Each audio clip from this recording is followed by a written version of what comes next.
આપનો પરિચય? મારું નામ સુધીર કુમાર ગઢવી. સુધીરભાઈ, જે રીતે આરતીનો વર્ષોથી જે પરંપરા ચાલતી હતી, હવે નિયમ બદલાયો છે, શું કહેશો? નિયમ કમિટી દ્વારા ઠરાવ કરીને કરવામાં આવેલો છે. એને ડિસ્ટ્રિક્ટ કોર્ટ દ્વારા મંજૂરી મળવામાં આવી છે કે કેમ, ક્વેશ્ચન માર્ક છે. અમારા સ્કીમ રૂલ પ્રમાણે ડિસ્ટ્રિક્ટ કોર્ટમાંથી મંજૂર કરેલા ઠરાવોનું અમલીકરણ કરવાનું હોય છે.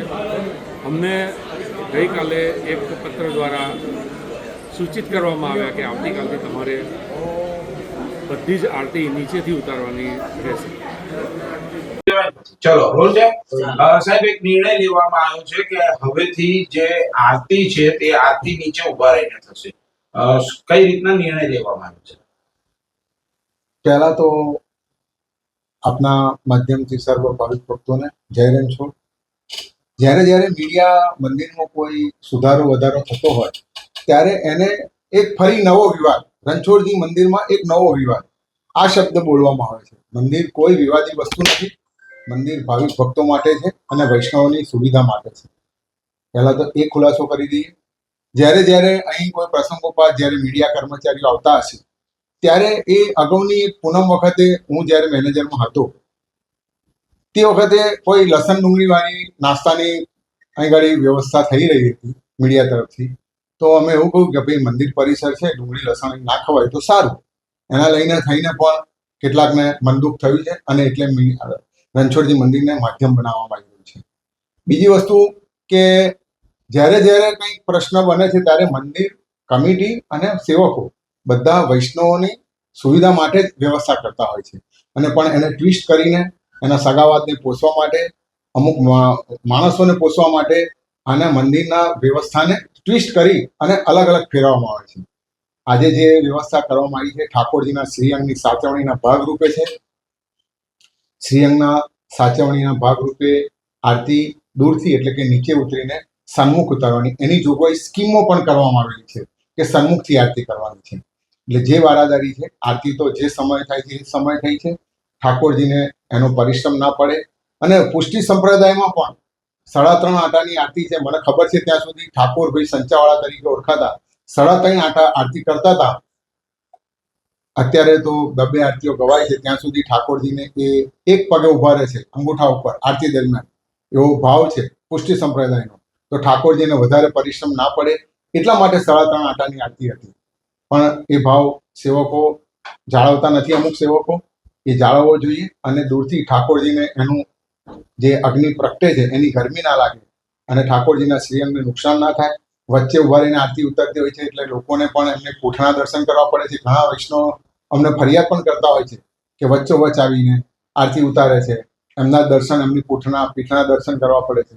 આ બધી રજૂઆતો, સ્કીમની જોગવાઈ અને હમણે તાજેતરની બનેલી ઘટના ખેસ સળગવાની, જો આવી ઘટના ઘટે અને કોઈ મંદિરમાં બીજું નુકસાન થાય અને એના સાવચેતીના ભાગ રૂપે આપણે કમિટીએ જે નિર્ણય કર્યો છે એ મુજબ આજથી એનો અમલ કરવામાં આવે છે. હજુ પણ વૈષ્ણવની સુવિધા વધે એટલા માટે અમે દર્શનનો સમય થોડો વધારવાના છીએ કે જે અમે સ્નાન વખતે જે ખુલ્લામાં કરાવવામાં આવે છે એ સ્નાન બંધ મારણે કરાવી અને એ જે 10 કે 15 મિનિટનો સમય બંધ રહેશે એની જગ્યાએ અમે બીજો 30 મિનિટનો સમય વૈષ્ણવ માટે અમે ખુલ્લા રાખવાના છીએ. મંદિર કમિટી પોતે વૈષ્ણવોની સુવિધા વધારવામાં તત્પર છે.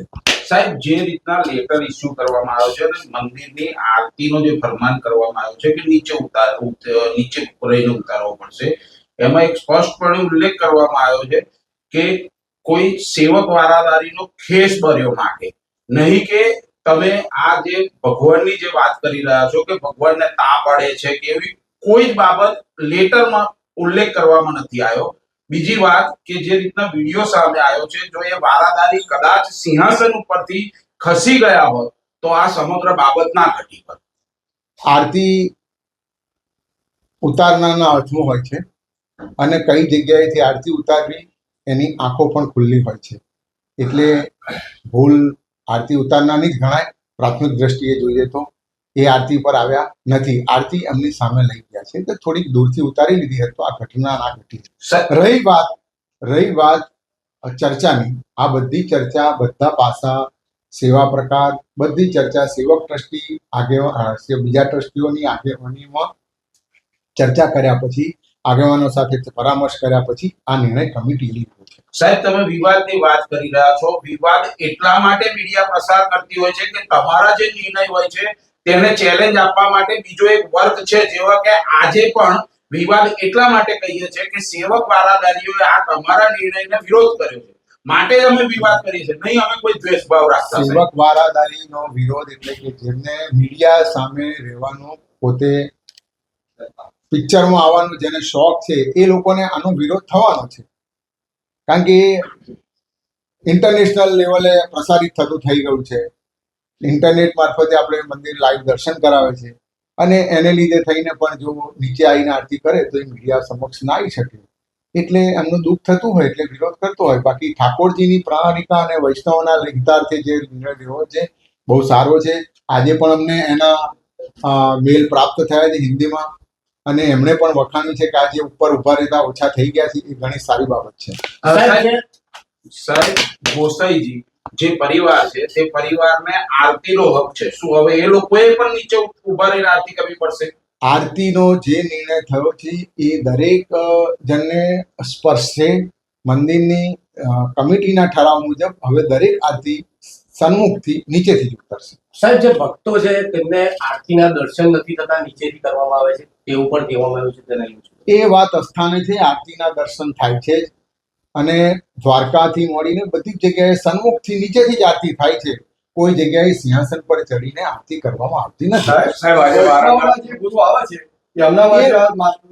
વારાદારી કોઈ ઇન્ટેન્શનલી એમને જે નીચે ઉતાર્યા છે અને જેમના આ આરતી ઉતારવાનો હક છે, એમને એવું પ્રસ્થાપિત થતું હોય કે મારે આવું કરવાથી વૈષ્ણવ ફરિયાદ કરે અને ઉપર ચડવા મળે અને અમે ટીવીમાં આવીએ, એ વાત અસ્થાને છે. આરતી ઉતારવી એ વારાદારીની જવાબદારી છે. જો વારાદારી વૈષ્ણવને આરતીના દર્શન ના કરાવી શકે તે વારાદારીની પણ ભાવના છે. જે સ્કીમની વાત કરી રહ્યા છો તમે, એમાં કે સ્કીમનું ઉલ્લંઘન કરવાનું તે પ્રણાલિકા મુજબ તમે કહો છો, જ્યારે સ્કીમ નંબર 30 તપોધન વારાદારી અંદર આવવાની કોઈ પરમિશન જ નહીં. 1880 માં છે કોર્ટ દ્વારા આવું